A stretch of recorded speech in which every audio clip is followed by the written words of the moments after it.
ఈరోజు కాంగ్రెస్ ప్రభుత్వం మరి 2014 వరకు రాష్ట్రంలో సిలిండర్ ధర 400 ఉండే, కానీ బీఆర్ఎస్ బీజేపీ అధికారంలో ఉన్నంత కాలం 1300 పెంచింది.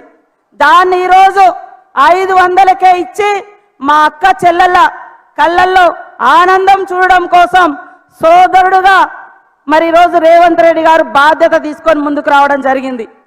ఇవాళ పేదల ఇళ్లలో కరెంటు వాడాలంటే అధికంగా రేట్లు పెంచినటువంటి గత బీఆర్ఎస్ ప్రభుత్వం ఈరోజు 200 యూనిట్లు ఉచితంగా కరెంట్ ఇస్తానంటే వాళ్ళ కళ్ళల్లో మరి కారం పోసుకున్నారేమో, మండిపోతున్నారు వాళ్ళు.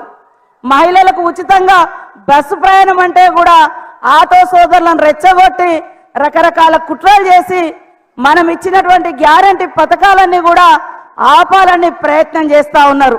పైకేమో అమలు చేయండి, ఇంకెప్పుడు చేస్తారని డ్రామా చేస్తున్నారు.